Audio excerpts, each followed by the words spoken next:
আসসালামু আলাইকুম। পেঁয়াজ কাটার সময় আমাদের চোখে অনর্গল পানি পড়তে থাকে। আসলে এই পানি পড়ার কারণটা কি? চলুন আজকে জেনে নেওয়া যাক। পেঁয়াজের ভিতরে থাকে সালফার কম্পাউন্ড নামে এক ধরনের রাসায়নিক পদার্থ, এবং তুমি যখন পেঁয়াজ কাটো তখন পেঁয়াজের মধ্যে থাকা সিন প্রোপেনথিয়াল এস অক্সাইড নামের এক ধরনের গ্যাস নির্গত হয়, যা অনেক বিষাক্ত, এবং তুমি সেটা এই গ্যাসটা আমাদের চোখে ঢুকে এবং চোখের সাথে যে পানি আছে না, পানির সাথে বিক্রিয়া করে H2SO4 বা সালফিউরিক অ্যাসিড, যেটা আমাদের মধ্যে সবাই চিনে মোটামুটি। সালফিউরিক গ্যাস হচ্ছে একটা বিষাক্ত অ্যাসিড যেটা আমাদের চোখে প্রবেশ করে আমাদেরকে নানা জ্বালাপোড়া সৃষ্টি করে, যার ফলে আমাদের চোখ থেকে পানি নির্গত হয়।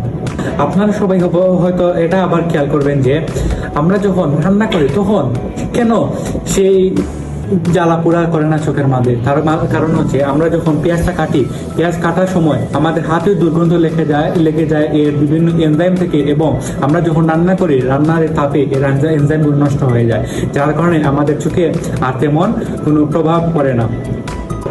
চলুন জেনে নেওয়া যাক কিভাবে এই সমস্যা থেকে সমাধান পাওয়া যায়, যেটা মোটেও সব সময় অ্যাপ্লাই করা যাবে বলে আমার মনে হয় না। তারপরে আমরা কিছু জেনে নেওয়া যাক।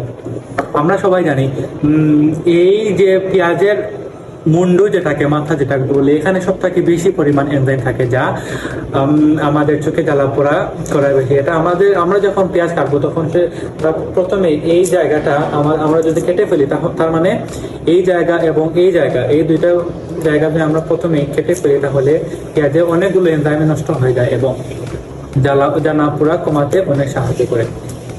আপনি যদি ধারালো ছুরি দিয়ে পেঁয়াজ কাটেন, তাহলে ধারালো ছুরি বা আমাদের সিলেটি ভাষায় যেটা দা বলে পরিচিত, দা দিয়ে যদি আপনি পেঁয়াজ কাটেন তাহলে অনেক এনজাইম নষ্ট হয়ে যায়, এবং যেটা চোখ জ্বালাপোড়া কমাতে অনেক সাহায্য করে।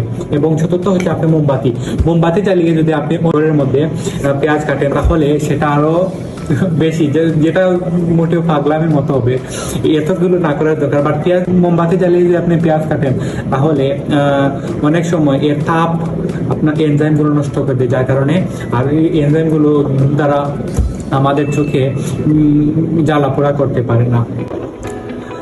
তাহলে পেঁয়াজ নিয়ে যেহেতু এত কথা বললাম, তাহলে চলুন জেনে নেওয়া যাক এর উপকারিতা, এর খাওয়ার ফলে উপকারিতা এবং কিছু অপকারিতা।